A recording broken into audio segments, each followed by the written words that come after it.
bienvenidos a la Universidad de Deusto.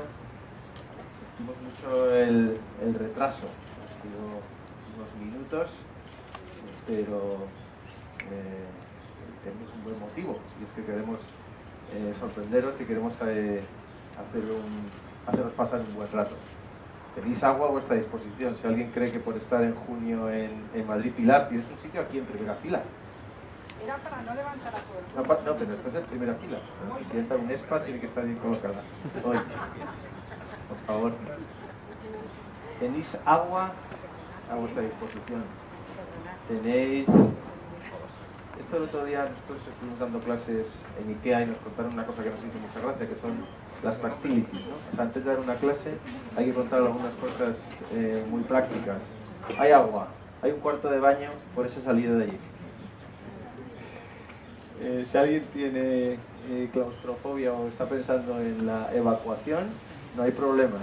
Se puede evacuar por allí y por allí. Lo digo absolutamente en serio, lo contaron en IKEA, la verdad que es muy práctico, porque siempre hay alguien que está pensando, como pase algo esta tarde aquí, ¿cómo salimos? A los que estáis aquí, os quiero dar las gracias por vuestro tiempo. Ahora voy a presentar a este señor tan serio que está a lo mío, que es Manuel Aguilera, el director general del Departamento de Estudios de MAFRE. Los de la terraza sois los privilegiados, lo tenéis que saber. Es donde mejor se ve, donde mejor se escucha, encima donde puedes ir a un cuarto de baño que hay ahí, hay agua, puedes estirar las piernas e incluso puedes moverte sin que te vea el presidente de MAFRE o la presidenta de IBM. Y digo porque hoy somos mayoritariamente amigos y amigas de IBM y de MAFRE. Dicho eso, vamos a comenzar. Soy de Bilbao, como no. Y como no por lo de la Universidad de Deusto, vamos, no por otra cosa. Cada uno puede ser donde quiera, claro. Y en los periódicos del País Vasco, no sé si alguien ha ojeado los periódicos del País Vasco alguna vez, hay una cosa muy curiosa, que son las esquelas.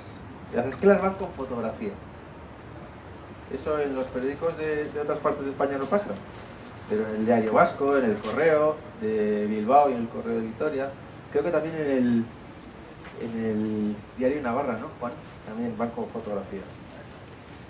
Y entonces, pues cuando tú ojeas el periódico y llegas a la parte de las esquelas, pues lo pasas rápido, porque te da un poco de apuro, ¿no? Las esquelas, de la foto de alguien, de la tristeza, ¿no?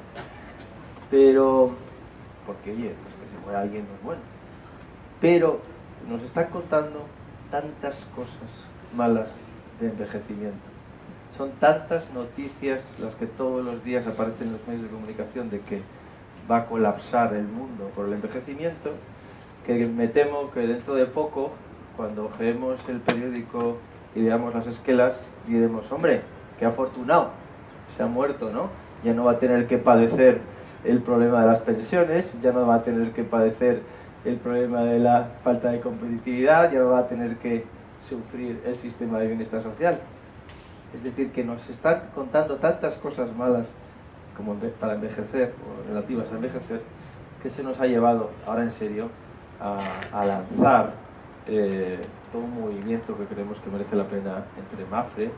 Quiero saludar a Antonio Huertas, presidente de MAFRE, que ha hecho posible que hoy estemos aquí, y a la Universidad de Deusto, dos instituciones con muchos años detrás, en el caso de las dos creadas el siglo pasado, dos instituciones con vocación internacional, en el caso de MAFRE con presencia en muchos países, en el caso de la Universidad de Deusto con presencia en más de 200 países, todas las universidades de la Compañía Jesús, y dos instituciones que tenemos en común, que nos preocupa lo que pasa a nuestro alrededor y que creemos que la unión de dos conceptos nosotros habitualmente utilizamos, que es la empresa como vehículo de desarrollo, como vehículo de innovación, y la seriedad y el rigor de ser previsor y de pensar que el futuro pues va a llegar y hay que ser prudente y hay que tener las herramientas también para ello, pues nos ha llevado a juntar esos dos conceptos: aging, que es envejecimiento, y nomics, que es economía, y por eso hemos buscado este neologismo, ¿verdad, Manuel?, que es aginomics, que es la economía del envejecimiento. Y lo que queremos es poner el acento hoy, esta tarde, en las oportunidades que supone envejecer para las sociedades y para las personas. Envejecer es fantástico y creemos que alrededor de todo eso hay oportunidades para un país como España, para las empresas, para la sociedad y para las personas. Dicho eso, quiero presentaros a Manuel. Manuel Aguilera es director general de estudios de Mapfre. Es quizás una de las personas que más sabe de tensiones.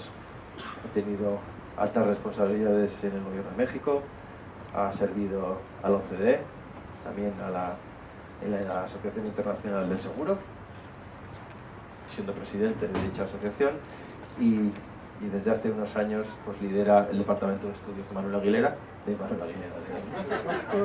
también, ¿no? Pero el departamento de estudios de Mapfre.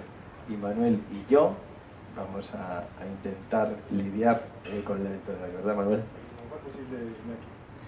Muy bien, pues vamos a ver en el transcurso de esta tarde efectivamente cómo el seguro puede ser un instrumento útil para resolver esta ecuación compleja que por un lado debería darnos gran esperanza, que es la longevidad, por otro nos genera grandes angustias, que sobre todo desde el punto de vista del análisis económico de las implicaciones de la longevidad. Pero es algo que poco a poco iremos descubriendo esta tarde. Yo creo que al final terminaremos con una historia interesante y agradable respecto de la importancia que tiene el envejecimiento para el futuro de la sociedad. Así es, y para que este mensaje llegue muy lejos, pues hoy, en el mundo que nos ha tocado vivir, pues hay que utilizar lo audiovisual, hay que utilizar las redes sociales, hay que utilizar la tecnología. Y por eso todo lo que pase hoy aquí, no lo que hagan estos humildes maestros de ceremonias, que no merecemos estar en YouTube, pero sí los 4 ponentes que van a estar aquí, se va a grabar todo y va a subirse a YouTube. Es la forma que pensamos para que este mensaje llegue lejos, para que lo podáis ver, para que os lo podáis reenviar a cualquiera. Luego también haremos, y por eso Manuel y yo estamos aquí con nuestros equipos, un paper, un papel, un pequeño estudio de lo que salga de aquí para que refuerce el concepto, porque aunque el evento es al aire libre y aunque es verano y aunque todo parece muy ligero, pues lo hace una universidad y tiene el aval de un departamento de estudios de una gran empresa y de un gran profesional como Manuel. YouTube. Pero YouTube sin algo que haga de palanca no sirve para nada, y hemos elegido pues TED. TED Talk es en este momento pues quizás las conferencias más famosas del mundo. No hay una conferencia más famosa que TED, no hay directivo profesional que no se descargue el app de TED para poder seguir. Todos los grandísimos directivos y profesionales que han participado en TED pues lo llevan con honor. Casi es mejor haber hecho un TED o mandar tu TED que mandar tu currículum, y por eso hemos elegido esta plataforma. Esta plataforma TED pues lleva ya unos cuantos años, es una plataforma donde la clave o el lema de TED, lo vamos a ver ahora, es ideas que merecen la pena. TED significa, es un acrónimo, tecnología, entretenimiento, diseño. De eso vamos a hablar hoy. Vamos a intentar divertirnos, vamos a intentar ver creatividad, diseño en lo que nos cuentan, y va a haber mucha tecnología en todas las intervenciones, ¿no? Pero TED tiene unas normas muy estrictas, y para poder tener la licencia TED que tiene la Universidad de Deusto, pues nos exigen cumplir una serie de normas. Una, buenos ponentes, los tenemos muy buenos ponentes: Jesús, Juan, Trinidad y Marta. Buenos ponentes. 2, que se ajusten a un tiempo. Entonces tienen ahí ustedes un reloj. Los señores de la terraza, eso sí que no lo ven. Hay un reloj colgado, es un reloj de atletismo, que lo hemos traído de las competiciones de atletismo, y entonces lo pondremos en marcha cuando empiece. Tienen que intervenir menos de 15 minutos. Esa es una norma. Otra norma en TED es que no utilizan PowerPoint. No hay PowerPoint. Digo, por si hay algún consultor en la sala, igual eso le supone algún problema, ya que nos cuentan tantos PowerPoint los consultores. Tercera norma: no hay atril, no hay papeles. Puede haber como mucho algo así, poco más. Cuarta norma: no se postproduce. Si Marta, Jesús, Trinidad o Juan se equivocan, pues lo veremos todos en YouTube cómo se han equivocado. Todo esto pues es un reto para los ponentes, y para los asistentes pues es una maravilla poder escuchar gente que se ha preparado bien. Estos señores y señoras llevan meses preparándose la intervención, han contado con la ayuda del coach oficial de TED y profesor de esta casa, Roberto Espinosa, que ha trabajado con ellos mano a mano y garantiza que lo que vamos a ver hoy es de calidad. Esas son las 4 normas TED más importantes. Lo que vamos a hacer ahora es, en primer lugar, empezar el evento oficial y empezará con un vídeo que nos exige la organización TED de California, en inglés, subtitulado, para que sepamos qué es TED, es exigencia.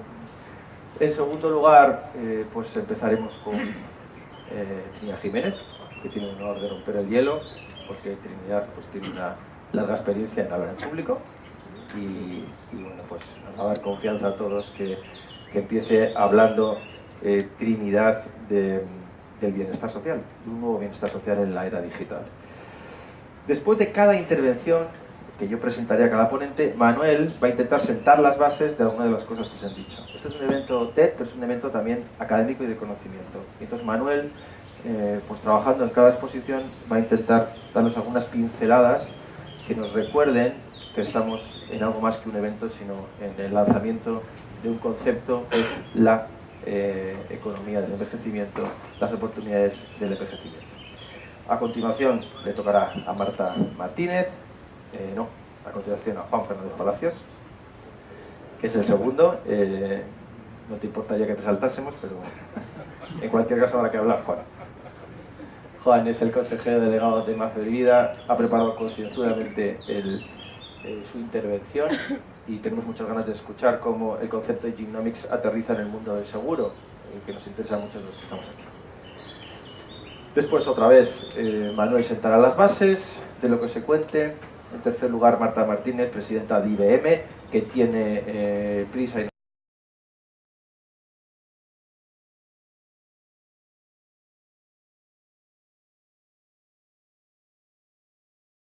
os pido disculpas yo por ella por anticipado para que no salga en el vídeo TED, las disculpas. Aunque ya normas ya os las ha dicho Roberto, pero ya tiene que salir en cuanto termine. Marta nos va a hablar de envejecer en la era digital. Ella es matemática, es presidenta de una gran compañía como es IBM y tenemos pues en la tecnología una palanca para la economía del envejecimiento.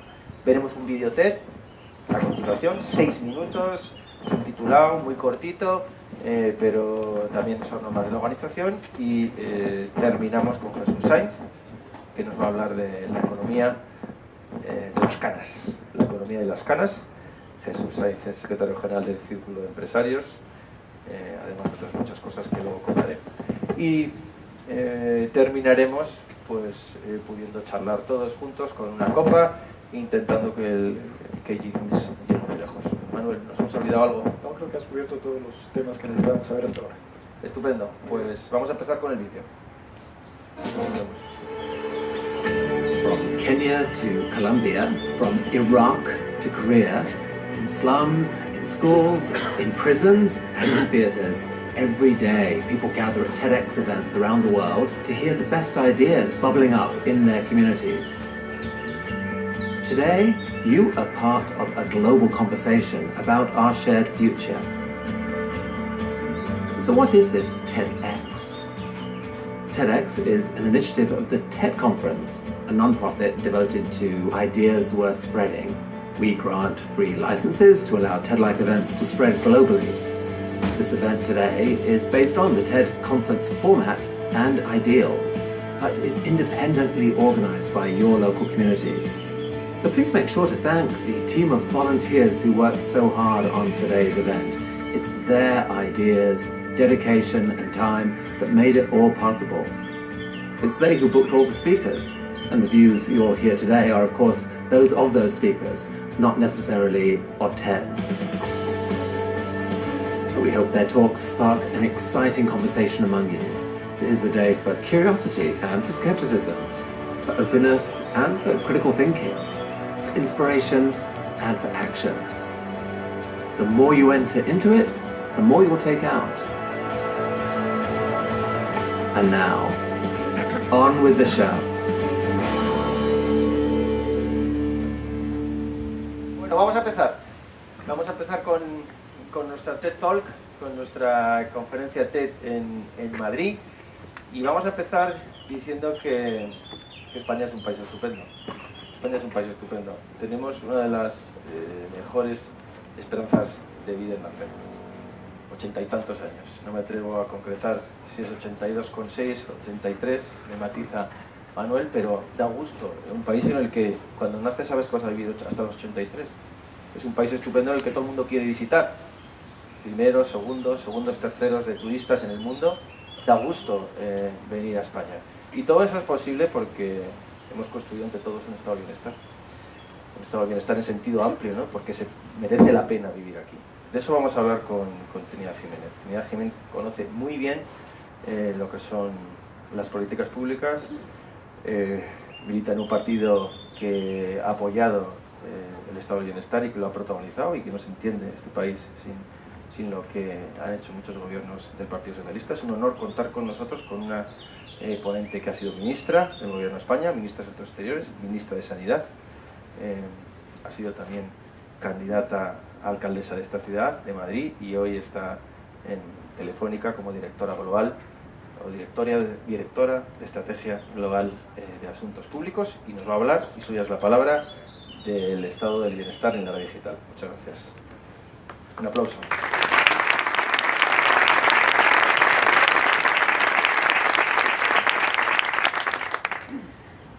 Hace 10 años, apenas 10 años, recibí una llamada de un presidente de América Latina y me dijo, nos conocíamos, Trini, necesito 15 ambulancias. 15 ambulancias dotadas con material quirúrgico, con personal sanitario, con enfermeros, médicos. Necesito esas 15 ambulancias porque hay lugares en mi país a las cuales no es posible llegar, no hay médicos, no hay dispensario, no hay centro de salud, no hay hospitales y hay muchas personas que tienen determinadas necesidades. Y tenía pleno sentido para mí su petición. Tenía pleno sentido, pero nuestros expertos, nuestros técnicos en el ministerio nos dijeron no es sostenible. No es sostenible que os demos 15 ambulancias montadas con UBI móviles, con personal sanitario, porque eso cuando se acabe el material quirúrgico, las ambulancias se van a dedicar a cualquier cosa, menos realmente para lo que está previsto. 10 años más tarde, apenas 10 años más tarde, ¿qué tenemos? Pues tenemos una sociedad en la que efectivamente ha aumentado la esperanza de vida, que es una gran conquista social, una extraordinaria conquista social. Vivimos de media en nuestro país, en España, alrededor de 83 años, pero también en los países de América Latina la esperanza de vida se ha triplicado, se ha cuantiplicado en algunos países en los últimos 15 años.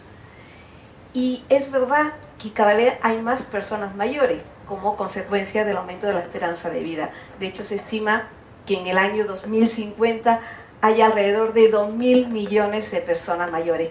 También una grandísima noticia, una gran conquista social. Pero 10 años más tarde de esta llamada, también tenemos algunas dificultades. ¿Por qué? Porque además de las enfermedades autóctonas que hay en estos países, lo hemos visto en Brasil con el Zika, o lo hemos visto en algunos países de Centroamérica con la malaria, o cualquier otra enfermedad, incluso en Haití con el cólera. Es decir, además de estas enfermedades, nos encontramos con un gran reto social. ¿Cómo atendemos a las personas mayores? ¿Cómo atendemos a las enfermedades asociadas con el envejecimiento? ¿Cómo atendemos a las personas con enfermedades crónicas, a los pacientes crónicos? ¿Qué es lo mismo aquí en España que en estos países que hablo en América Latina? 10 años más tarde, también he podido comprobar que ha aumentado el gasto público en sanidad. Ha aumentado hasta que ha llegado a ser más o menos el mismo que tenemos en España. En España gastamos alrededor del 6, el 7, el 8%, los mejores momentos, en la sanidad pública, que eso puede suponer, cuando digo 6 o 7% del PIB, que puede suponer unos 75.000 millones de euros, una cantidad nada desdeñable. Pero es lo mismo que se gasta en países como Chile, como Colombia, como México. Nada nos diferencia. Es más o menos algo similar. Pues bien, si yo hubiera recibido esta llamada que la recibí en un viejo teléfono móvil, un viejo Nokia, de estos que no tienen conexión con internet, si la hubiera recibido ahora, apenas 10 años más tarde, quizás mi respuesta hubiera sido diferente. Porque 10 años más tarde siguen teniendo problemas. El presidente que me llamó y me dice que todavía no tienen ni una red de centros de salud, ni una red asistencial, como tenemos en la media de los países de la OCDE, que es una media alta. Todavía tienen dificultades para acceder a determinados sitios y desde luego las ambulancias no son una solución. 10 años más tarde, si yo hubiera recibido la llamada en un smartphone, mi respuesta sería muy diferente. Tan diferente como que hubiera buscado soluciones alternativas. Porque si bien hoy día no hay una red de centros de salud para atender a toda la población, sí que tenemos una gran ventaja en la actualidad. Y es que tenemos unas magníficas infraestructuras digitales en América Latina. ¿Qué significa? Pues una penetración del 70% de banda ancha, una conexión de al menos el 50% a Internet. ¿Y esto qué nos hace? Que demos soluciones alternativas para poder atender a la población, que básicamente son personas mayores o con enfermedades ligadas al envejecimiento. Ofrecer una solución desde una plataforma digital significa poder llegar con carácter inmediato a cualquier solución, a cualquier médico, a cualquier hospital. Y de hecho ya se está haciendo. Pues tenemos en Bolivia, como existe la telemedicina en el altiplano. Tenemos en Brasil, como en el estado de Minas Gerais, están utilizando las redes sociales para poner en contacto a los médicos, a los terapeutas, a los pacientes, a los familiares, para que puedan servir de red de apoyo, con lo que eso supone de conciencia ciudadana.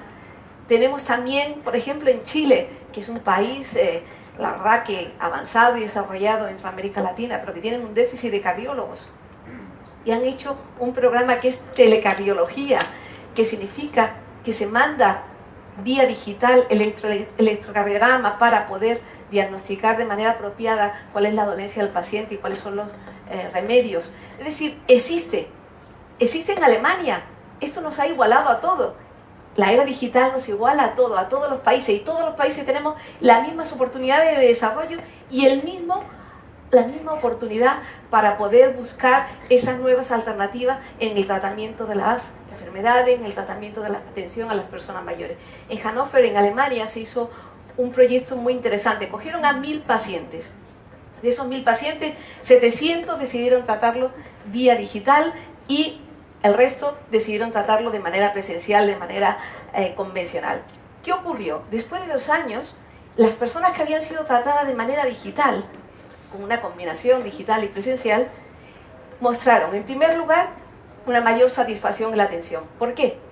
Porque pudieron ser tratados de manera más frecuente, había una mayor frecuencia en la relación entre el médico y el paciente, pero pudieron ser tratados en su casa.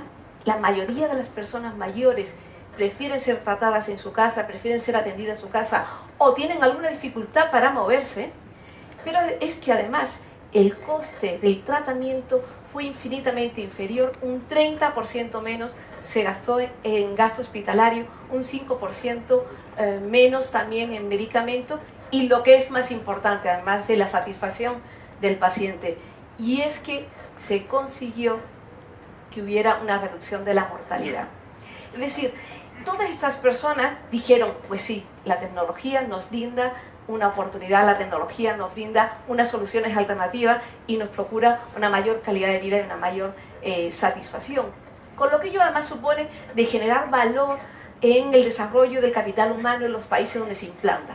Nos iguala la tecnología y en muchas ocasiones podemos pasar de una solución del siglo XIX al siglo XXI sin pasar por el siglo XX. Nos iguala la tecnología en el desarrollo de los diferentes países.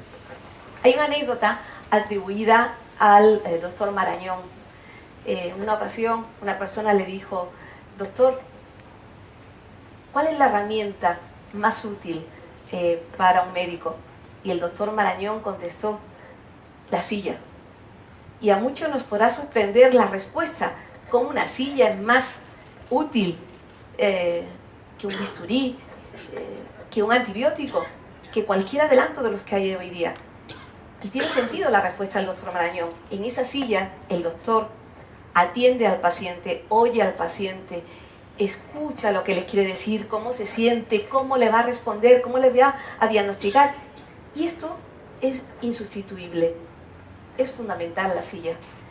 Y posiblemente la solución hoy día para atender al problema creciente, que no es un problema, que es una gran conquista social, en el sentido de que hay una cantidad de personas mayores que van a necesitar una atención. ¿Cómo conseguimos atender a todas esas personas mayores sin la necesidad de, además, incrementar el gasto público, buscando soluciones con lo que se nos ofrece en el mundo actual? Evidentemente, tenemos esta oportunidad con estas nuevas tecnologías. Insisto, si al doctor Marañón le hubieran repetido la pregunta hoy, en el siglo XXI, con lo que tenemos, posiblemente volvería a responder: necesito una silla y un teléfono móvil. Muchas gracias.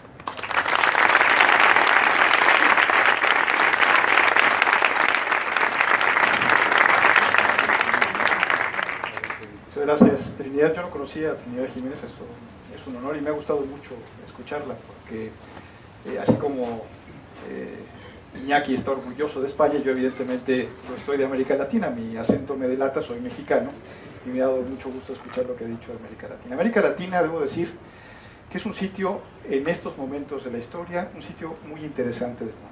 Ya lo han dicho Iñaki y lo dijo también Trinidad. El latinoamericano que nació hoy tendrá una esperanza de vida 50% superior que la esperanza de vida que tuvo al nacer el latinoamericano que hoy se está jubilando. No solo eso, la esperanza de vida en América Latina es de 76 años y está mucho más cerca del promedio de la esperanza de vida de los países desarrollados, que es de 79 años, que de la esperanza de vida de los países en desarrollo, que es 69, 70 años. América Latina, no solamente por la cercanía histórica y cultural que la une con España y con Europa, es una región que desde el punto de vista de los patrones y de las tendencias demográficas está mucho más cerca del mundo desarrollado que del mundo en desarrollo. Y esto es una conclusión importante desde muchos puntos de vista. Cuando uno analiza las pirámides poblacionales que vienen desde los años 50 y las proyecciones que se hacen hasta el año 2100, hasta el final de este siglo, se da uno cuenta cómo el patrón con cierto rezago es exactamente el mismo, cosa que no ocurre en el resto del mundo en desarrollo. De pirámides poblacionales expansionistas, que había, no sé, en los años 50 del siglo pasado, a estas pirámides constrictivas en las que hay este proceso de envejecimiento poblacional que se presentó en Europa desde finales del siglo pasado y que ya existe hoy en América Latina, hasta las pirámides estacionarias que hacia finales de este siglo estabilizarán el crecimiento poblacional. Y esta es una enseñanza importante porque los gobiernos de América Latina tendrán la invaluable oportunidad de poder conocer las experiencias de éxito que ocurran en el mundo desarrollado para poder implementar políticas públicas que les ayuden a resolver este conflicto de la nueva economía ligada al envejecimiento. Y también es una oportunidad para las empresas, en particular para las empresas españolas, que podrán igualmente llevar las buenas prácticas, los casos de éxito de negocio, para contribuir a la creación de esa nueva economía ligada al envejecimiento en aquellas regiones. Y creo que vamos a continuar ahora precisamente con algunos instrumentos que nos van a ayudar a hacer esto, entre ellos el seguro. Y Iñaki, por favor. Bueno, yo creo que Manuel merece un aplauso, porque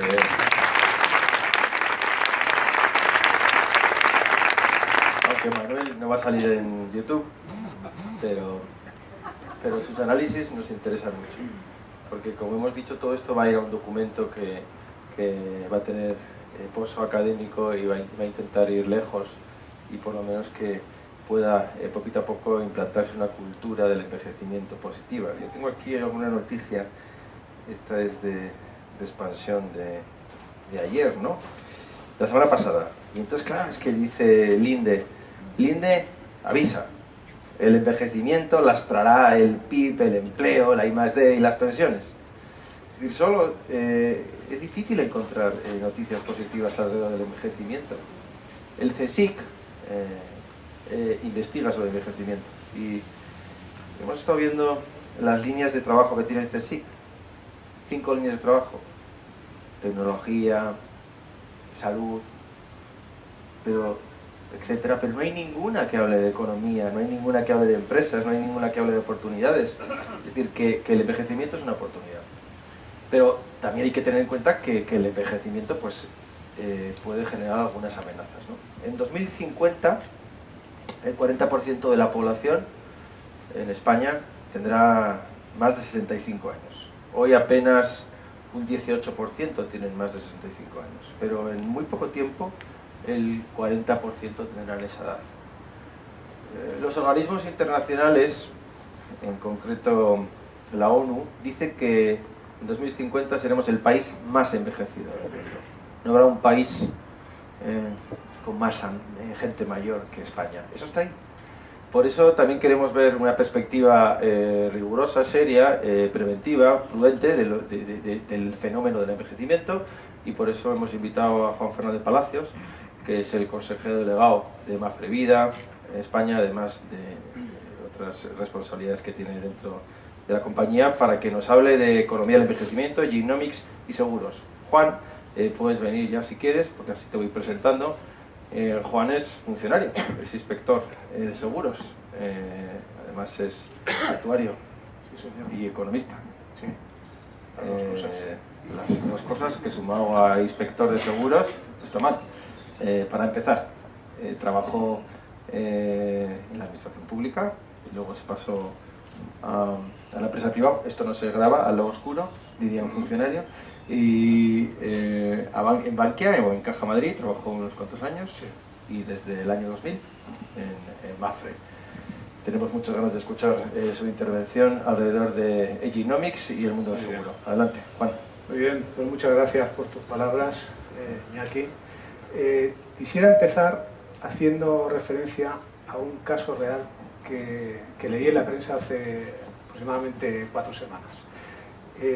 Además, en honor a nuestro maestro de ceremonias, Manuel Aguilera. María Félix Navas es una señora que tuvo problemas para regularizar su pensión debido a que el gobierno mexicano ha exigido a todos los pensionistas que tengan una cuenta corriente individual. Y a María Félix el banco se la denegó. La cuenta debía llevar asociada una tarjeta de crédito y los sistemas del banco no contemplaban emisión de tarjetas para mayores de 116 años. María Félix iba a cumplir 117. Esto nos parece todavía una anécdota, y de hecho nos sonreímos, pero ¿cuánto tiempo hace que no vemos a un político, mejorando lo presente, ir a visitar a un vecino que cumple 100 años para obviamente hacerse la foto con él? Pues hace mucho, ¿no? Ya son demasiados los centenarios, ¿no? Esto lo que nos demuestra es que el envejecimiento ya no es un problema del futuro, es un problema del presente, es un problema, es algo que ya tenemos en la sociedad y que va a configurar la sociedad. Junto con la revolución tecnológica, yo creo que configuran en los elementos esenciales de lo que podríamos denominar la tormenta del cambio, la tormenta perfecta del cambio, que es algo a lo que ya nos estamos enfrentando. Y ambos elementos, envejecimiento y desarrollo tecnológico, están muy relacionados, se retroalimentan de hecho.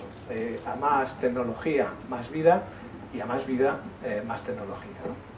En este camino hacia esta sociedad tecnológica y envejecida, vamos dejando un mundo de carreras laborales para toda la vida, de experiencias profesionales únicas, un mundo de relaciones laborales estables y predecibles, un mundo donde hasta ahora cualquiera de nosotros nos hemos apoyado fundamentalmente en la familia y hemos buscado protección en ella y también en el Estado, fundamentalmente en el Estado, que llamamos de bienestar, y por qué no en las empresas, ¿no? Lo que pasa es que no es fácil que esto vaya a seguir siendo así. Hace mucho tiempo, allá en los albores del siglo XX y finales del XIX, que los esquemas de protección que después confluyeron en el sistema del bienestar se diseñaron y se implantaron, ¿no? La verdad es que en aquel momento el sistema de reparto y la afiliación obligatoria, que constituyen los elementos básicos todavía hoy de los sistemas públicos de pensiones, fueron la respuesta adecuada, fueron una respuesta innovadora y eficiente además. ¿Por qué? Porque permitieron la transferencia automática de recursos directamente desde los trabajadores en activo hacia aquellos que ya habían perdido la capacidad para trabajar. Claro, el problema se produce cuando la ecuación se descuadra. ¿Por qué?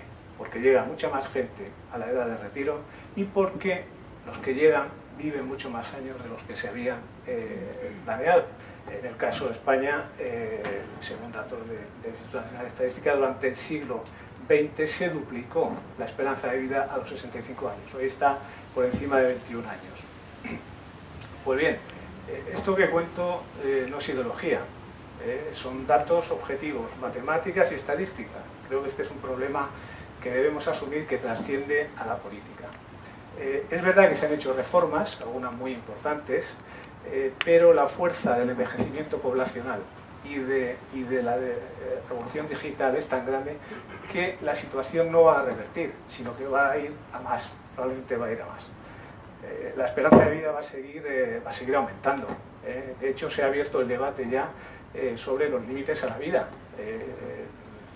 descolocándonos a los actuarios, que estábamos tan conformes con haberla fijado en 120 años. Bueno, 120 años ya parece que es algo que está prácticamente superado. Incluso hay gente que se atreve a vaticinar la muerte de la muerte. Bien.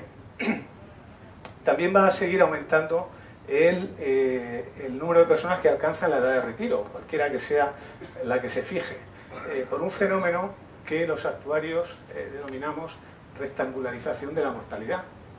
Y las personas normales, aplanamiento de la curva de fallecimiento hasta edades límites de la vida donde supuestamente se producirá una elevación más o menos repentina, ¿no?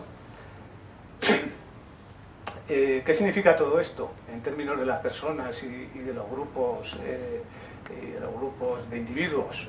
Porque parece que estamos hablando de una auténtica castigo. No, esto es una de las mejores noticias de la raza humana, que además se traduce en datos tangibles. Por ejemplo, la disminución de la mortalidad infantil. En los últimos, hace medio siglo, 1 de cada 5 niños en el mundo no ha alcanzado a la edad de los 5 años.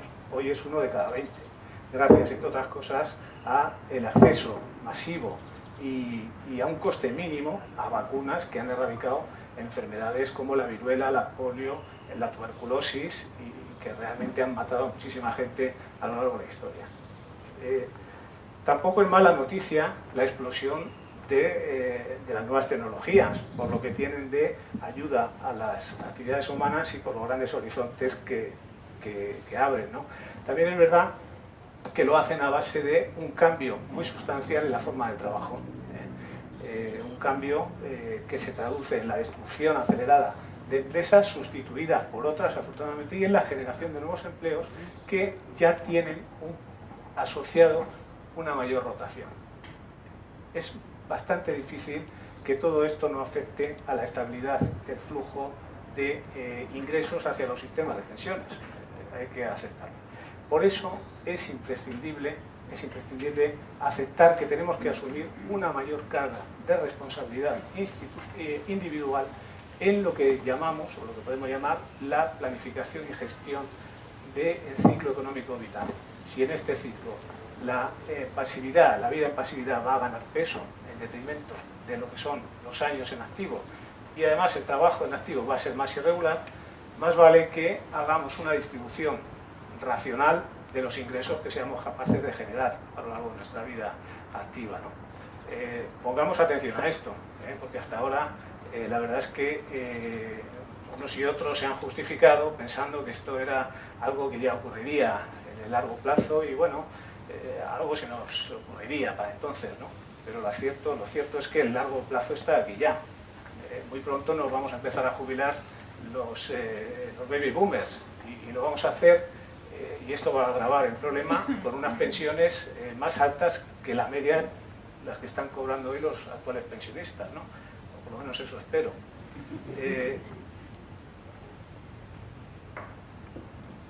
El hecho de que pongamos el foco en los individuos, en la responsabilidad individual, no significa dejar abandonados a su suerte a los más débiles, ¿no?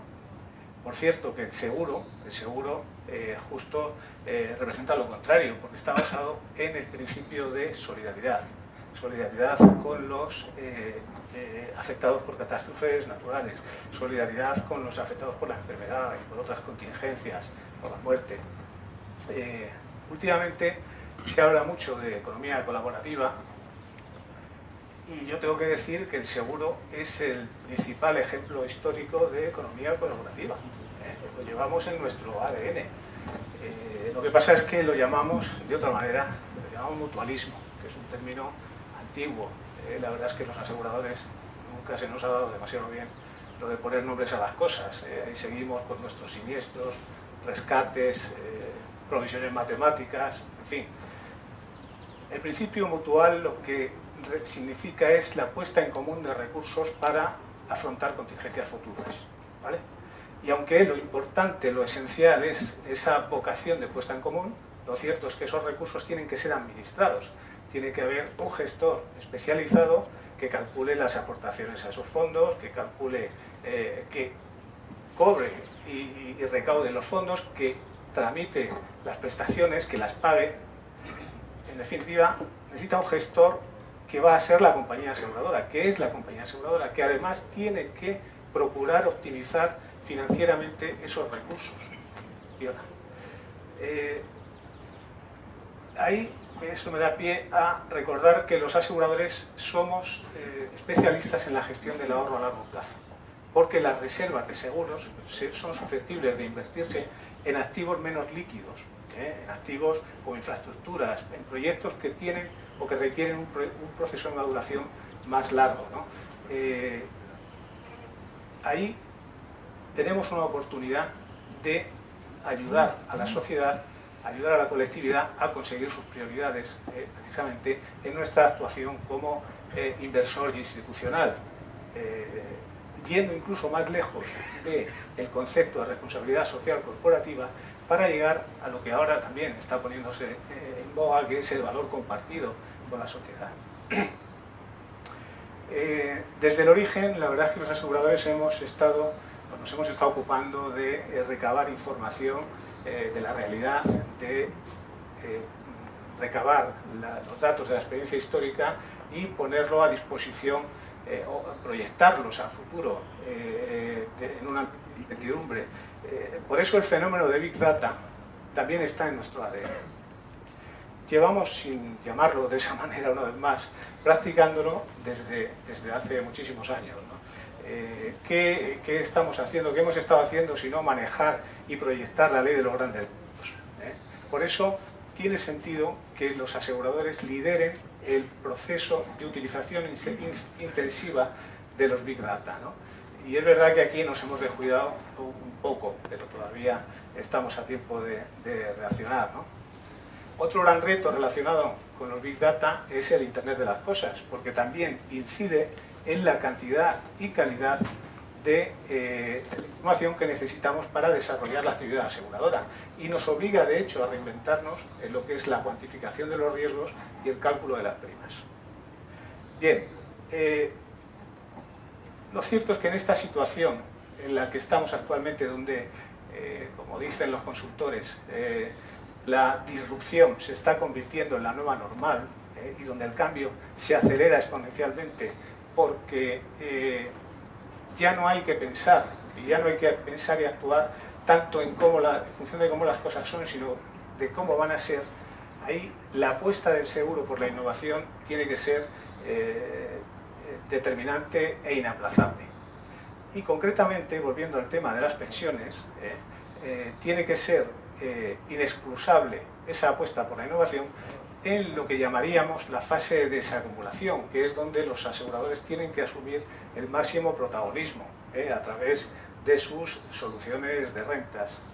Las rentas son, desde mi punto de vista, la solución ideal para resolver el problema de la insuficiencia de ingresos a la jubilación. ¿Y por qué?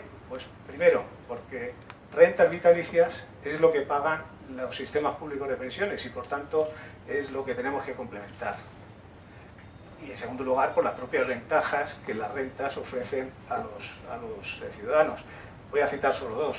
La primera, la renta vitalicia permite el acoplamiento perfecto del patrimonio acumulado para la jubilación a la duración real de la vida. Es decir, ni sobrevivir a nuestro patrimonio, ni ser los más ricos del cementerio. Eso nos lo permite la renta vitalicia. La segunda ventaja me la descubrió un jubilado de Mafre, del área de no vida, cuando me dijo que nos iba a contratar una renta vitalicia. Le dije, hombre, te hemos convencido. Me dijo, no, lo que ocurre es que no quiero estar mirando todos los días qué hace la bolsa para saber cuánto me puedo gastar ese mes. ¿Vale?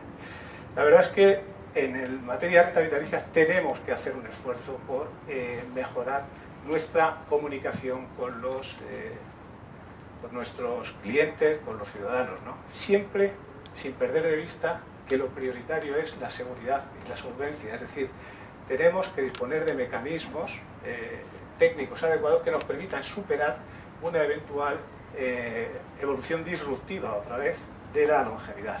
De manera que tenemos que aplicar innovación en las rentas para adaptarnos a las nuevas formas de vida en pasividad, quizá no tanto a la muerte de la muerte, ¿vale?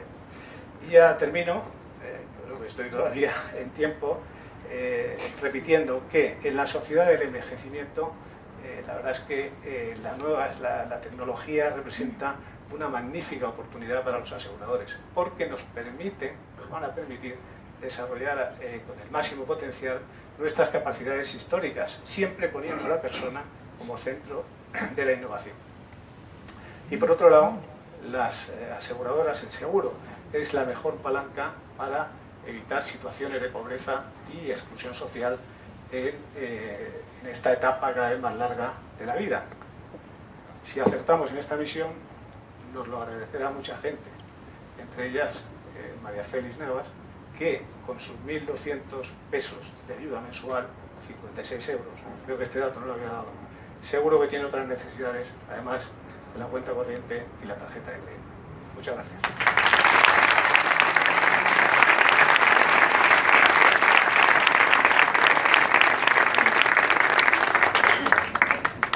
Muchas gracias, Juan, por la exposición. No puedo estar más de acuerdo contigo. Además tengo el privilegio de verte con mucha frecuencia dentro de Mafre y aprender de las cosas que tú sabes de este tema.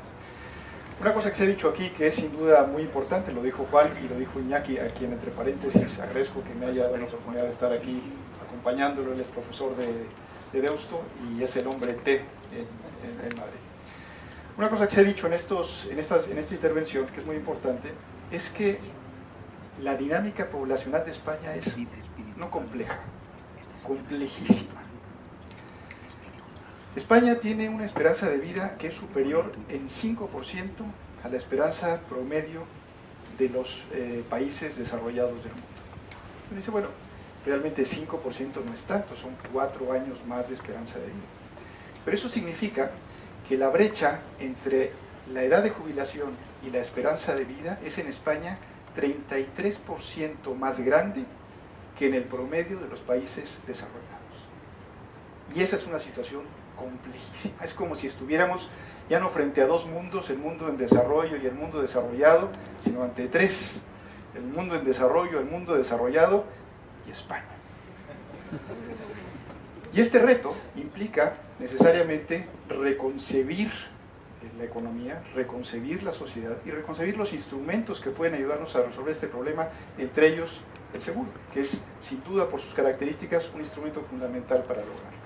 Y el seguro puede contribuir de muchas maneras, como lo ha apuntado Juan. Uno, como inversionista institucional, generando esos recursos que permiten financiar proyectos de muy largo plazo. En España esas inversiones representan una cuarta parte del Producto Interior Bruto. A nivel global, 20 veces el Producto Interior Bruto de España. Hablamos de grandes cantidades que pueden ayudar a ese propósito. Pero desde un punto de vista más estratégico, el seguro es un instrumento financiero que quizás como pocos, como señalaba Juan muy bien, vincula el proceso de longevidad con sus implicaciones financieras. Y es ahí, en la innovación de este concepto, que es la semilla de la que ha nacido el seguro que ha nutrido el seguro durante toda su vida, donde yo creo que está la clave de este instrumento para contribuir a la solución del problema. Siempre bajo dos principios, que también recojo de lo que ha dicho Juan, que me parecen fundamentales. Uno, preservar el estado de bienestar. No quiere decir que hay que abandonar todo lo que se ha logrado, es un logro enorme lo que existe en los países europeos y por supuesto en España. Y dos, innovar. El seguro es sin duda un instrumento muy valioso, muy útil, pero que necesita también adaptarse a estas nuevas condiciones de una economía donde todos sus habitantes van a ser cada vez más y más longevos. Y creo que la siguiente presentación, Iñaki, tiene que ver ya con la dimensión tecnológica de este proceso. Adelante, por favor.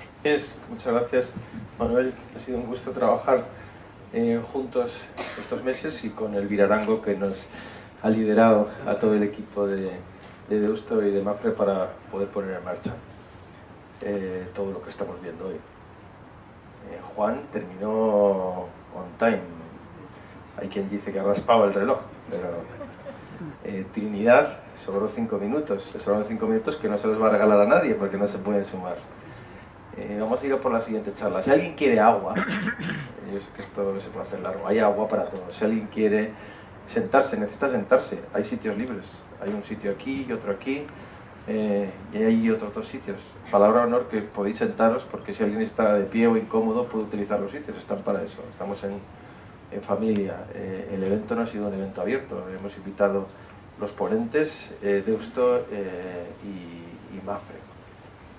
Muy bien, y si alguien quiere preguntar, pues va a tener oportunidad de hacerlo en la copa que vamos a tener a continuación y de poder charlar con los ponentes.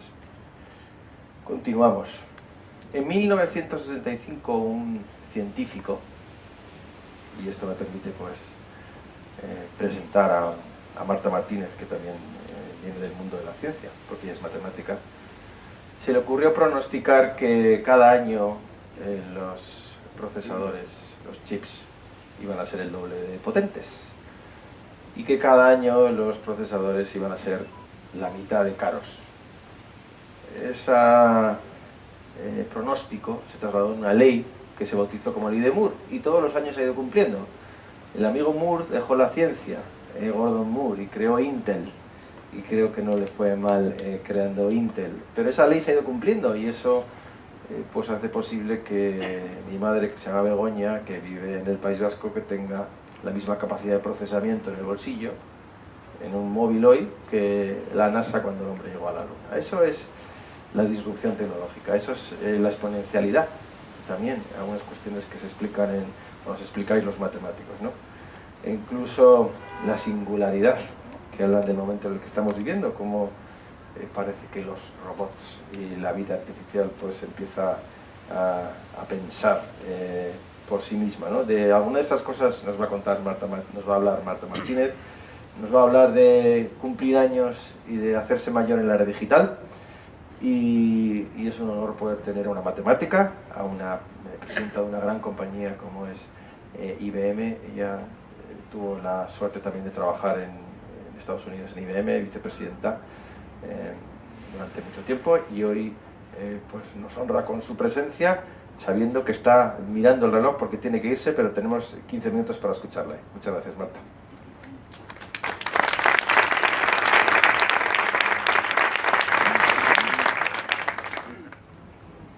Cada uno de los que vivimos en la generación que tenemos, somos vínculo del pasado y somos vínculo del futuro, o nos sentimos así, ¿no? Y quizá ahora estamos viendo un momento quizá más intenso, porque incluso podemos decir, vínculo de 2 eras, ¿no? Estamos iniciando ahora con mucha fuerza lo que podemos llamar la era cognitiva, ¿no? En la que las tecnologías toman un papel absolutamente fundamental y determinante para transformar la sociedad, para transformar las empresas, para hacer la vida mejor de nuestros hijos, pero sin ninguna duda para hacer también la vida mejor de nuestros mayores. ¿Y por qué digo esto? ¿Qué es más disruptivo? ¿Que un hijo nuestro coja un móvil nada más casi nacer y se ponga a jugar? ¿O que una persona mayor se ponga a dar una opinión en Twitter, a hacer un WhatsApp con sus familiares, o a tener a conectarse por FaceTime con sus nietos que están al otro lado del Atlántico? La verdad es que yo creo que, sinceramente, la tecnología puede hacer mucho por hacer la vida mejor a las personas mayores, porque además la brecha de acercamiento desde el punto de vista de la tecnología, estaréis conmigo que es mucho menor, por 2 razones. La usabilidad, cada vez la tecnología es más fácil de usar. Y además la segunda razón es que nosotros, que también estaremos como personas mayores, Los que estamos en el 50, 60, dentro de 10, 15 años, pues la tecnología es mucho más fácil, con lo cual tendremos posibilidades de hacer muchas más cosas que probablemente hoy se están haciendo, ¿no? Con lo cual, pues yo creo que me gustaría comentaros el qué tecnología pensamos, o desde mi punto de vista, que realmente va a ser absolutamente diferencial en esta era cognitiva y en esta era en la que la tecnología está es fundamental. Sobre todo, estoy hablando de la inteligencia artificial, estoy hablando de la inteligencia artificial que nos va a dar realmente ese complemento cognitivo al ser humano, ¿no? Y voy a poner en contexto un poco, antes de hacer una reflexión con vosotros de cómo imaginamos de verdad que esta tecnología puede ayudar a las personas mayores, qué es esto de la inteligencia artificial, ¿no?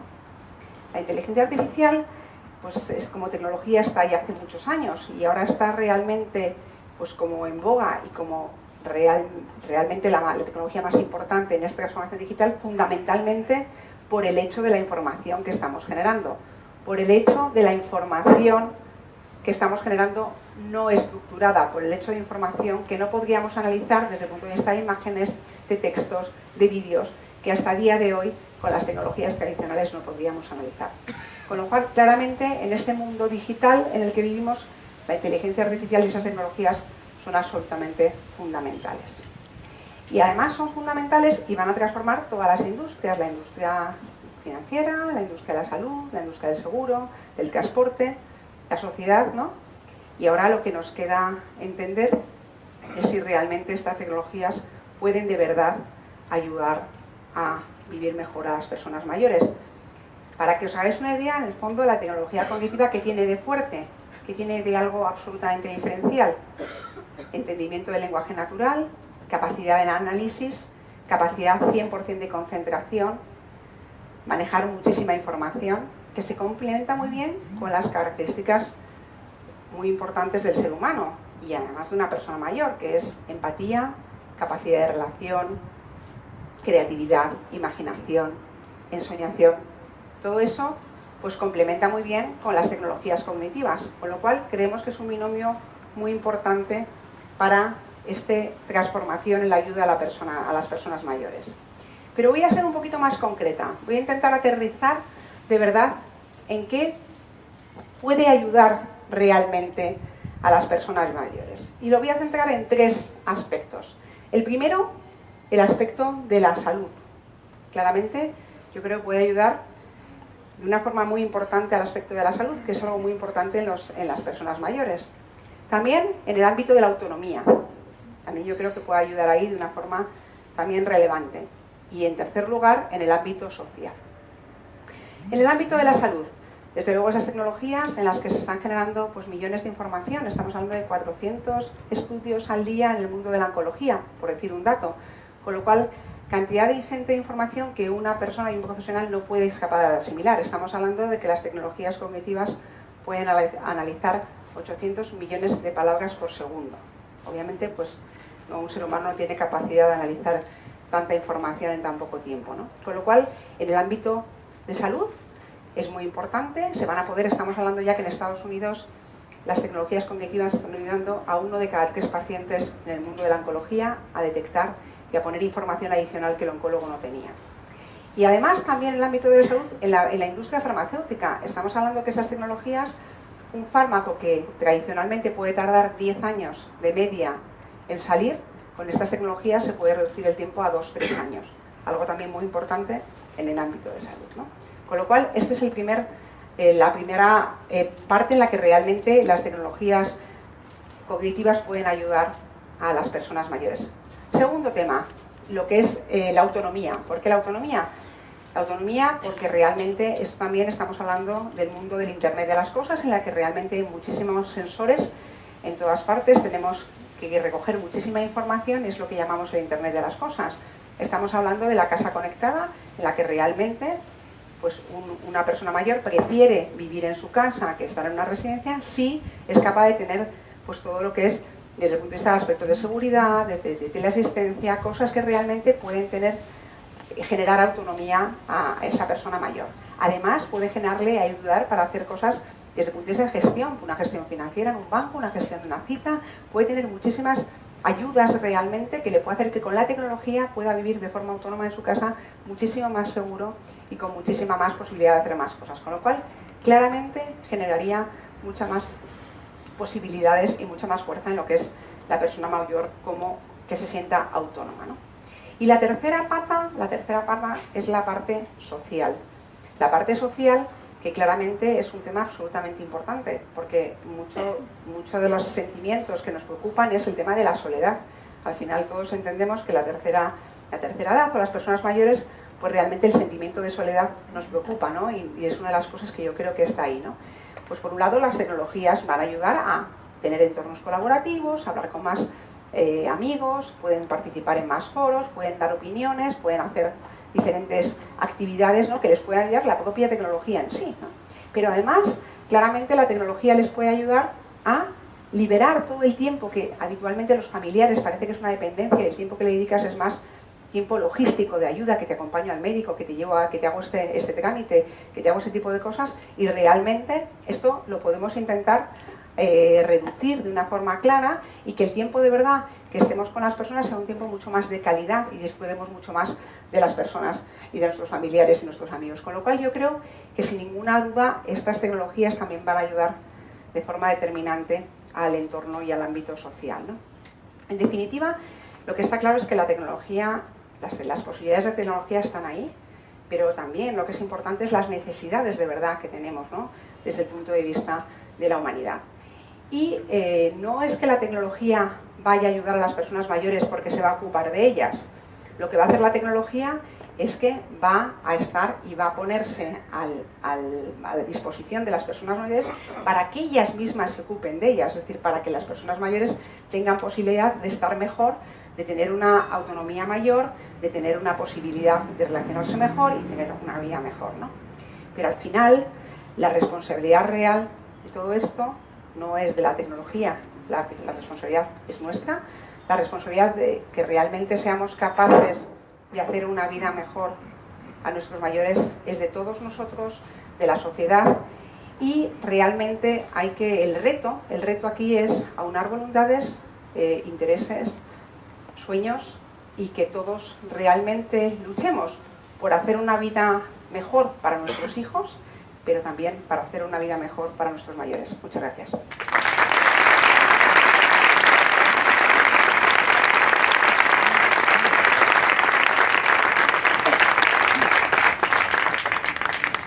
Escuchando a Marta, estaba yo recordando una conferencia a la que fui a principios de los años, eso no lo traía preparado, pero realmente me estaba acordando, a principios de los años 80, cuando estaba yo todavía en la universidad, y llevaron a un futurólogo que trabajaba en el programa de las Naciones Unidas para el Desarrollo. Y ese hombre hablaba sobre lo que iba a ser el futuro, y nos ponía como ejemplo, recuerdo bien, que en todas las casas iba a haber una terminal de una computadora, de un ordenador, en el que cuando uno quisiera comprar un coche, iba a pedir el modelo, el color de los interiores y los principales equipamientos. Esa información iba a ir a la fábrica y nos hablarían un día por teléfono de la agencia para decirnos que el coche estaba como lo queríamos y listo. A mí entonces aquello me parecía el futuro remoto. Ahora escucho a Marta hablar de esto, de lo que va a poder hacer la tecnología por la gente mayor, y con todo lo emocionante que es siempre oír hablar de estas cosas, lo ve uno como un futuro inmediato. En la historia de las sociedades, siempre la implantación de los cambios tecnológicos ha sido uno de los mayores retos. Porque los cambios tecnológicos no solamente significan encontrar soluciones técnicas que nos permitan hacer más eficientes los procesos productivos, que nos permitan crear más fácilmente riqueza, sino también, y esa es su otra cara, tienen la complejidad de que necesitan ser asimilados por las sociedades. La sociedad ha pasado a lo largo de la historia por varios de estos procesos, desde la primera revolución industrial, allá a finales del siglo XVIII, con la introducción de la máquina de vapor y el principio de la mecanización de los procesos de producción, la segunda revolución industrial en la última cuarta parte del siglo XIX, con el uso de nuevas energías, nuevas fuentes de energía como el petróleo, la electricidad, nuevos materiales, nuevos medios de comunicación, nuevos medios de transporte, la producción en masa, la línea de producción, la división del trabajo llevada a niveles que no se imaginaban entonces. Una tercera revolución industrial que hay quienes ubican allá en los 60s y hasta en los 90s, con la creación de los ordenadores y la difusión de su uso entre las familias, las personas y las empresas, y la aparición del Internet. Y una última que hay quien ubica a partir de este siglo, que tiene que ver con todo esto que nos ha hablado Marta hace un momento: la difusión de las tecnologías de la información, la inteligencia artificial, el blockchain, el big data, la robótica, la biomecánica, etc. Y todo esto junto con el proceso de utilización de energías renovables. Pero no es una coincidencia, ni es gratuito tampoco, que siempre, después de cada uno de estos grandes cambios tecnológicos que ha sufrido la humanidad, haya habido una gran reacción social. Después de la primera revolución industrial vinieron los sindicatos, que estuvieron prohibidos durante muchos años. Después de la segunda revolución industrial vinieron los grandes movimientos socialistas, comunistas, anarquistas, que terminaron con su saldo positivo desde el punto de vista de mejoras en las condiciones laborales, el establecimiento de la semana inglesa, la restricción del trabajo de los niños y el sistema de pensiones, por cierto, que casi como lo conocemos hoy, proviene de lo que se hizo hace más de un siglo. ¿Qué va a pasar con estas revoluciones industriales que estamos viviendo ahora, que además cada vez tienen periodos de recurrencia más breves? ¿Cuál va a ser la reacción que tendrá la sociedad? ¿Seremos capaces como sociedad, como gobierno, como empresas, de gestionar adecuadamente ese proceso friccional de asimilación de la tecnología? En mi opinión, la respuesta está en la siguiente pregunta: ¿cómo podemos hacer compatible este gran cambio tecnológico que tiene impactos tan importantes o tendrá impactos tan importantes en la productividad con el hecho de mantener niveles de empleo, ingreso y ahorro para una población que cada vez va a vivir más años?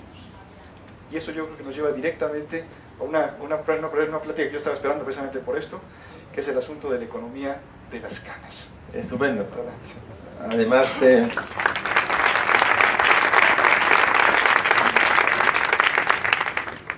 Además de canas, que vamos a escuchar a Jesús, las normas TED nos exigen que haya equilibrio entre muchas de las cosas que pasan aquí. Tienen que hablar jóvenes y mayores, tienen que hablar directivos de empresa y tienen que hablar directivos del sector público, tienen que hablar hombres, mujeres. Y nos quedaban los jóvenes. Y hemos elegido un vídeo de un millennial que nos exige la organización. Tenemos ahora 5 minutos de vídeo. Es el momento que si alguien quiere ir al baño puede hacerlo o pedir agua, pero el resto os pediré que vamos a atender un vídeo. Es en inglés, está subtitulado. Es un vídeo de un científico australiano que se lo ha titulado TED en castellano: los empleos que se perderán por los robots y los que no se perderán. Este chico ha sido nombrado o nominado por el MIT como uno de los 35 jóvenes más importantes del mundo de menos de 35 años. Es, como decía, australiano, se llama Anthony Goldblum, y vamos a ver su vídeo que dura 4 minutos.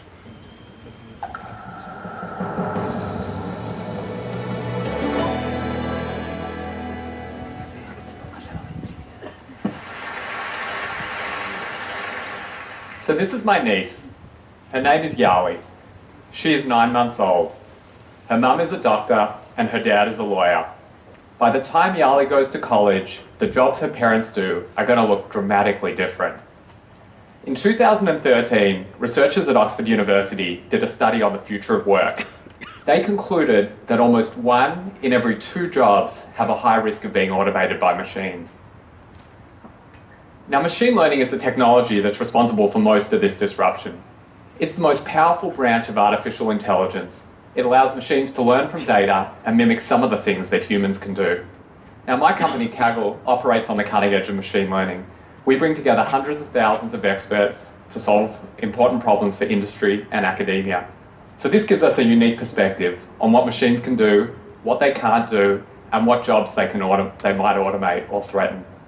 So machine learning started making its way into industry in the early 90s, and it started with relatively simple tasks. It started with things like assessing credit risk from loan applications, sorting the mail by reading handwritten characters from zip codes. Over the past few years, we have made dramatic breakthroughs. Machine learning is now capable of far, far more complex tasks. In 2012, Kaggle challenged its community to build an algorithm that could grade high school essays. The winning algorithms were able to match the grades given by human teachers. Last year, we issued an even more difficult challenge. Can you take images of the eye and diagnose an eye disease called diabetic retinopathy? Again, the winning algorithms were able to match the diagnoses given by human ophthalmologists. Now, given the right data, machines are going to outperform humans at tasks like this. A teacher might read 10,000 essays over a 40-year career. An ophthalmologist might see 50,000 eyes. A machine can read millions of essays or see millions of eyes within minutes. We have no chance of competing against machines on frequent, high-volume tasks.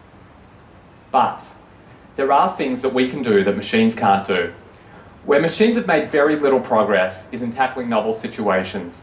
They can't handle things they haven't seen many times before. The fundamental limitation of machine learning is that it needs to learn from large volumes of past data. Now, humans don't. We have the ability to connect seemingly disparate threads to solve problems we've never seen before. Percy Spencer was a physicist working on radar during World War II when he noticed the magnetron was melting his chocolate bar. So he was able to connect his understanding of electromagnetic radiation with his knowledge of cooking in order to invent, any guesses, the microwave oven. Now, this is a particularly remarkable example of creativity, but this sort of cross-pollination happens for each of us in small ways, thousands of times per day. Machines cannot compete with us when it comes to tackling novel situations, and this puts a fundamental limit on the human tasks that machines will automate. So what does this mean for the future of work? The future state of any single job lies in the answer to a single question. To what extent is that job reducible to frequent, high-volume tasks, and to what extent does it involve tackling novel situations? On frequent, high-volume tasks, machines are getting smarter and smarter. Today they grade essays, they diagnose certain diseases. Over coming years, they're going to conduct our audits, and they're going to read boilerplate from legal contracts. Accountants and lawyers are still needed. They're going to be needed for complex tax structuring, for path-breaking litigation, but machines will shrink their ranks and make these jobs harder to come by. Now, as mentioned, machines are not making progress on novel situations. The copy behind a marketing campaign needs to grab consumers' attention. It has to stand out from the crowd. Business strategy means finding gaps in the market, things that nobody else is doing. It will be humans that are creating the copy behind our marketing campaigns, and it will be humans that are developing our business strategy. So Yali, whatever you decide to do, let every day bring you a new challenge. If it does, then you will stay ahead of the machines. Thank you.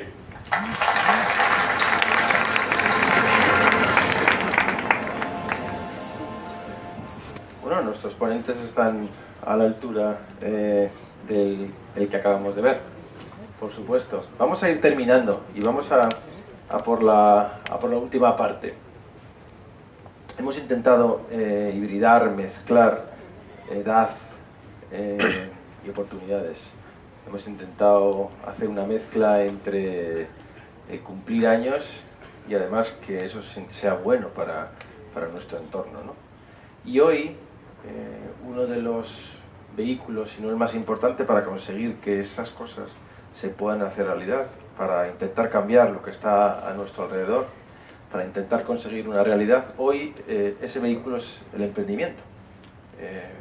Alguien diría que lo ha sido siempre en las empresas, pero hoy se ha convertido en una herramienta en la que hay consenso alrededor de que emprender.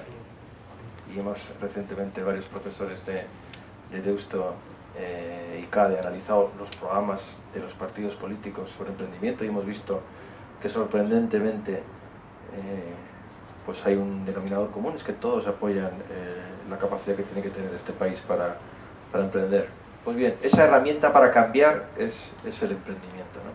Si hace 20 años, y explicaba Manuel el paso del tiempo, ¿no? A través de las revoluciones industriales, si hace 20 años querías cambiar el mundo, hace 30, pues igual ibas a una manifestación. Hace 40 igual montabas una banda de rock. Hoy si quieres cambiar el mundo lo tienes en tu mano a través del emprendimiento. Y de esto sabe mucho nuestro siguiente ponente, que es Jesús Sainz. Sabe de edad, sabe de experiencia, sabe de empresa, sabe de emprendimiento. Porque Jesús Sainz, pues es muchas cosas. Quizás es una de las personas que yo conozco de las que más he aprendido. Y creo que no soy el único, hay varios profesores aquí, varios colegas que piensan lo mismo de Jesús Sainz. Jesús Sainz es técnico comercial del Estado. Él estudió Derecho y estudió Empresariales en ICADE, primera promoción. Después de un tiempo ejerciendo como técnico comercial del Estado por el mundo, en Bonn, una temporada, ¿verdad? Dio el salto a la empresa privada y estuvo vinculado a la Expo 92, vinculado a Isla Mágica, al Parque Warner. También sirvió a la administración de nuevo, esta vez pro bono en Pro Madrid, en el gobierno de la Comunidad de Madrid. Y después de toda esa experiencia acumulada, pues ahora hace unos años decidió aceptar el reto de ser secretario general del Círculo de Empresarios, think tank de referencia, uno de los think tanks de referencia en España, pero también se ha implicado socialmente presidiendo la Fundación Create. Hay parte del equipo de la Fundación con nosotros, Isabel, Margarita, muchas gracias por estar aquí. La Fundación, estoy seguro que él va a hablar de la Fundación, se dedica a ayudar a niños emprendedores y además preside un Venture Capital que es Adara. Él va a hablarnos de la economía de las caras y con él vamos a terminar la cuarta conferencia TED del día. Muchas gracias, Jesús.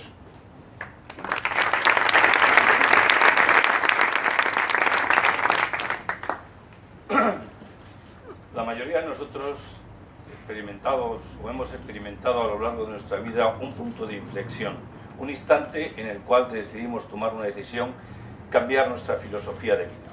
Un buen ejemplo es el papel que interpreta Robert De Niro en la película El becario, un ejecutivo ya jubilado que para llenar el vacío producido por el fallecimiento de su mujer decide reciclarse, volver a trabajar, pero esta vez como becario, eso sí, con Anne Hathaway.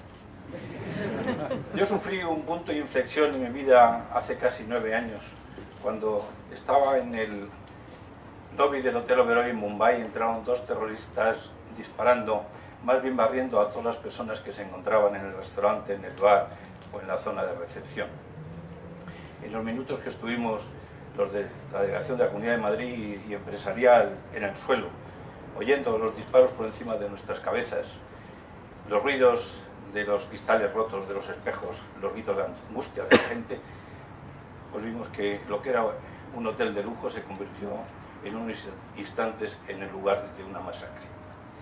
Hace unos años cayó en mis manos un libro cuyo título me llamó la atención: ¿Por qué el tiempo vuela cuando nos hacemos mayores? Porque yo desde hace tiempo, conforme acumulo edad, siento que el ritmo del tiempo se acelera. Y en ese libro, Drew Drysma narra la experiencia que tuvo un geólogo suizo, Albert Heijn, que haciendo escalada con un grupo de amigos por los Alpes, una ráfaga de viento hizo que se cayera por un desnivel de unos 20 metros.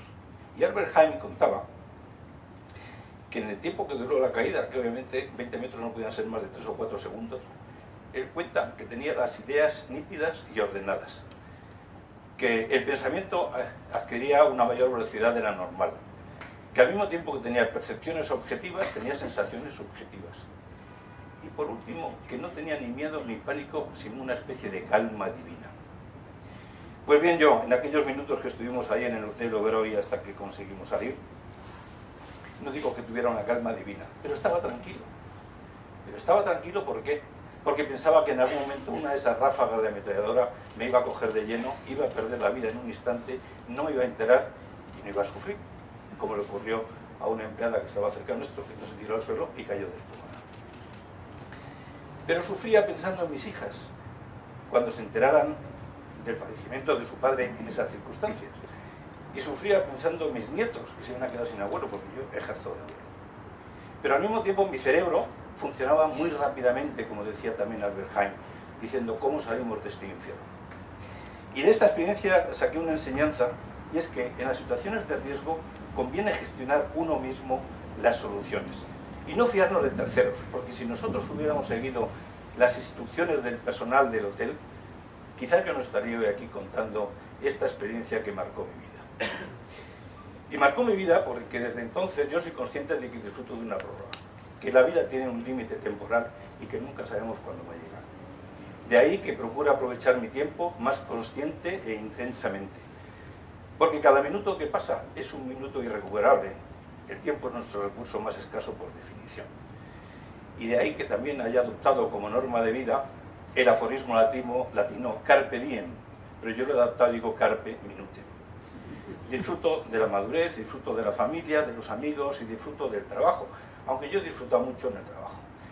En mi más de medio siglo de vida laboral he viajado por más de 15 puestos de trabajo. De alguna manera, sin pretenderlo y sin ser consciente, lo digo así que claro, soy un adelantado o he sido un adelantado a los tiempos que vienen. Ahora se calcula que los jóvenes que acaban ahora sus estudios tendrán que reciclarse de 10 a 15 veces a lo largo de su vida laboral. Empecé comprando zapatos para los almacenes Sears en Barcelona. Pasé al sector público, estuve 15 años. Acabé consiguiendo la Exposición Universal de Sevilla del Bureau International d'Expositions en París. He hecho muchas actividades en el sector de ocio, también hice un envío de una compañía de ingeniería, hice un turnaround y después la vendí, y ahora me encuentro colaborando en el desarrollo de un parque temático en Toledo sobre la historia de España. Todas estas experiencias, no puedo decir por tanto que me haya aburrido, pero sin embargo en estos momentos trato de concentrarme en actividades que me llenen, en el sentido de que yo pienso que con ellas devuelvo parte de lo que yo he recibido de la sociedad. Y son actividades dirigidas a muy diferentes franjas de edad. Por ejemplo, me dedico a la infancia como presidente de la Fundación Créate, en la que desarrollamos herramientas innovadoras para mejorar el sistema educativo y conseguir formar personas que sean capaces de hacer frente a los retos del mundo que viene. Es decir, estamos creando talento desde la infancia. O me ocupo de los jóvenes universitarios como presidente del Club Empresarial ICADE, ayudando a la formación de futuros directivos o fomentando el espíritu emprendedor. Uno de los retos mayores que tenemos en estos momentos es la transformación digital. Pues bien, modestamente colaboro ante ese reto como presidente de Adara Ventures, un fondo de capital riesgo, que invertimos en startups de jóvenes emprendedores que ofrecen soluciones tecnológicas con visión global. Y finalmente, como secretario general del Círculo de Empresarios, pues estoy en contacto permanente con el mundo empresarial, analizando los problemas que aquejan o que obstaculizan la competitividad de nuestro país y ofreciendo soluciones, medidas que mejoren la calidad de nuestra economía y, en definitiva, la calidad del bienestar de toda la sociedad. En base a mi experiencia, yo no comulgo con esa visión que nos daban desde pequeños, por lo menos en mi generación, de que había franjas de edades que no debían ni mezclarse.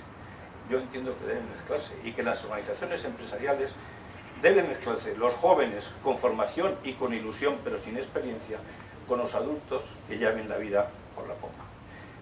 Porque la diferencia generacional no es un problema, sino que es una oportunidad para aprovechar las capacidades de todos. Se dice que en el futuro van a convivir con profesionales de 4 generaciones en la misma empresa. ¿Y esta convivencia a qué se debe? Pues a un reto demográfico sin precedentes que está afrontando la humanidad, que es el proceso de envejecimiento. Según un estudio de Naciones Unidas, en la actualidad, la población de mayores de 65 años son 900 millones de personas, en el año 2050 serán 2100.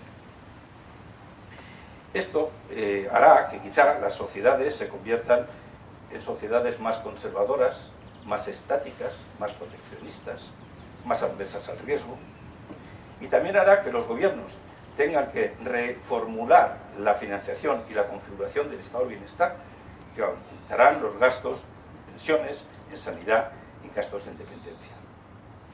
No podemos negar, por tanto, que el proceso de envejecimiento de la población es un reto, pero también es una oportunidad.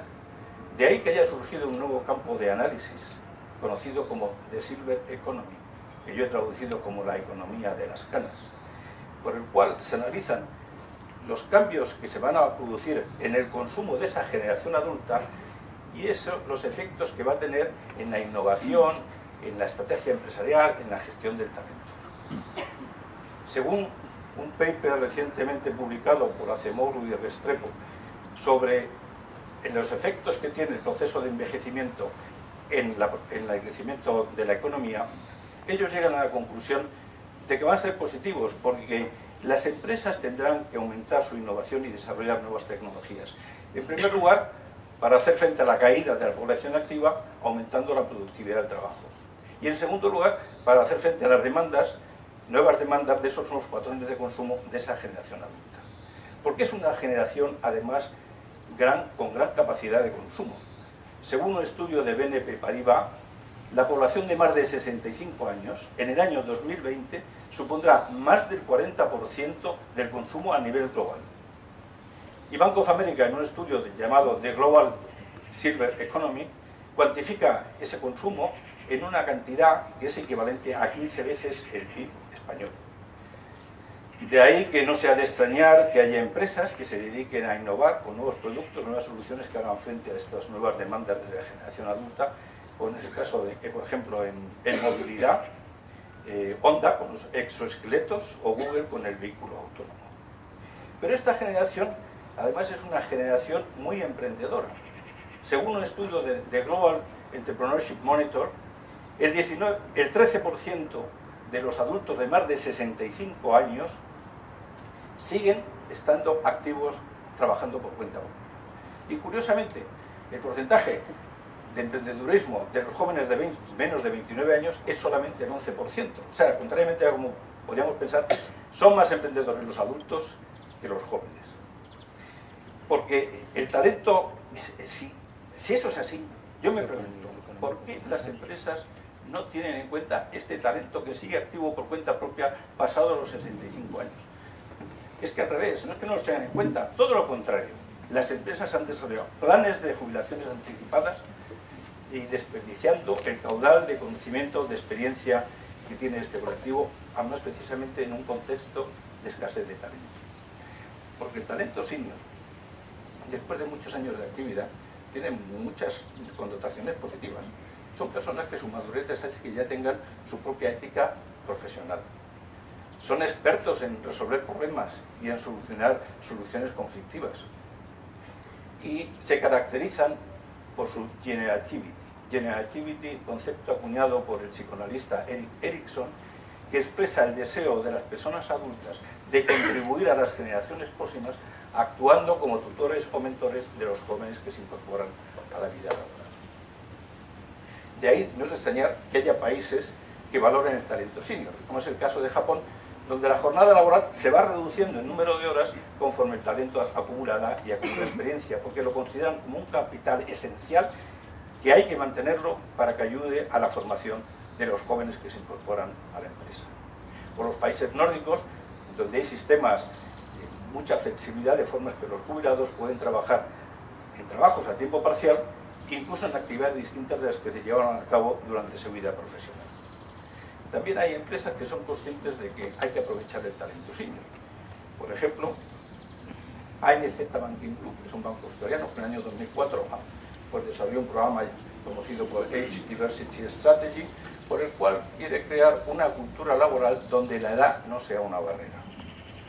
O Bank of America, que ha desarrollado un ecosistema intergeneracional en el cual intercambian opiniones y experiencias los empleados de distintas edades, algo parecido que creo que también tiene Mafre. Pues bien, si estamos hasta ahora viendo el problema a nivel global, el problema o la oportunidad del proceso de envejecimiento de la población, en España es todavía más relevante, porque en España, según un documento recientemente publicado por el Círculo de Empresarios, se ve que la pirámide poblacional se ha invertido radicalmente por la caída de la natalidad. La tasa de fertilidad está solamente en 1,33 cuando la tasa de reposición es 2,1 y el aumento de la esperanza de vida hasta 83 años. De ahí que a día de hoy la población de más de 50 años, que son 18 millones de personas, dupliquen a la población de menos de 18, que son solamente 9. Y esto hará que España se vaya convirtiendo en uno de los países más longevos del mundo. En el año 2030 España será el cuarto país más longevo del mundo, con una edad media de 50 años frente a los 33 de media a nivel global. Y esto lógicamente aumentará la tasa de dependencia, que pasará del 53% actual al 79% en el año 2040. De ahí que yo piense que es un tema que nos deberíamos tomar toda la sociedad en serio y adoptar medidas para hacer frente a los retos y oportunidades de este proceso de envejecimiento y aprovechar el talento senior. Para eso las administraciones deben adoptar medidas como extender la edad de jubilación, cambiar el sistema de pensiones, penalizar las jubilaciones anticipadas o incluso establecer incentivos fiscales o financieros a las empresas que reincorporen al mundo laboral a adultos, por ejemplo, profesionales de más de 55 años. Las empresas también tienen que hacer sus deberes. Tendrán que introducir mayor flexibilidad laboral que permita a los adultos seguir trabajando o esquemas de jubilación gradual o parcial. Según un estudio del Top Employers Institute, en España solamente un 29% de las empresas tienen planes para retener el talento senior, mientras que la media europea es un 52%. Y finalmente, yo creo que toda la sociedad en su conjunto tenemos que ser conscientes de que entre todos tenemos que contribuir a mantener el estado de bienestar. Y que cuando un adulto ya en edad de jubilación sigue activo económicamente, evita ser una carga financiera para el Estado, puesto que no recibe la pensión a la que estaría autorizado, sino que por el contrario contribuye con su actividad y con el pago de los impuestos a mantener el estado de la sociedad. No quiero extenderme más, porque no quiero incurrir en el riesgo de parecerme al abuelo de la familia Cebolleta, del cual huían todos los nietos como posesos porque contaban sus batallitas. Más bien prefiero que se queden con esa imagen que expresaba al inicio de mi charla, la imagen del becario, esa persona adulta, en edad ya de jubilarse, que disfruta transfiriendo sus conocimientos y su experiencia a los más jóvenes y al mismo tiempo se enriquece con su entusiasmo y con su energía. O sea, yo sé cómo quiero ser recordado. No sé si vosotros lo habéis pensado. Muchas gracias.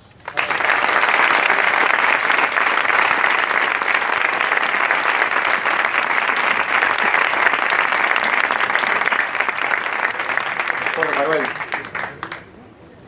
estamos cansados y muy inspirados, con ganas de saludar a Jesús, a Trinidad, a Juan, con ganas de hablar también con todos los amigos de IBM que nos acompañan.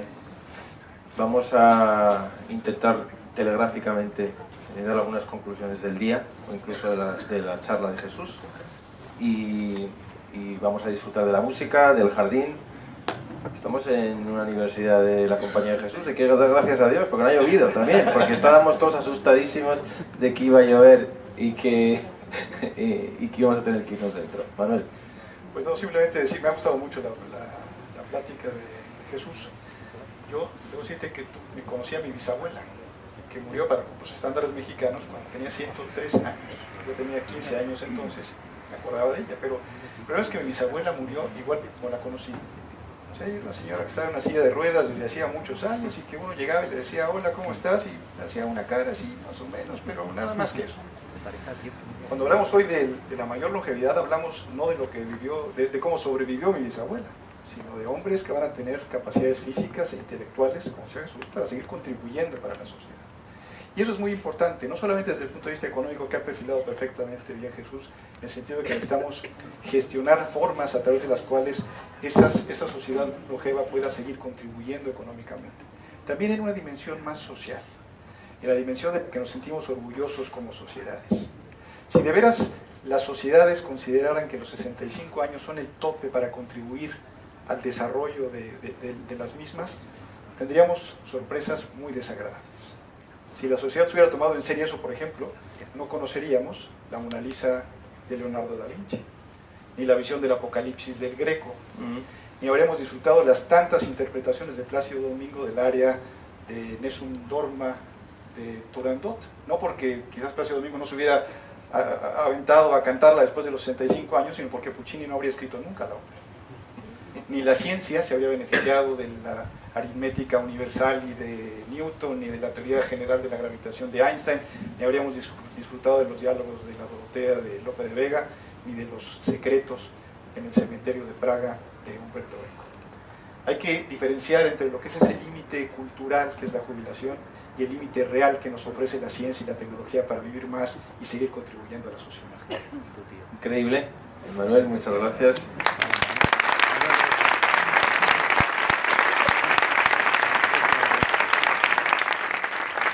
No hay mejor forma de terminar que quedarnos con esa imagen de personas en edad adulta dando tanto a la sociedad. Esto ha terminado, pero no ha terminado.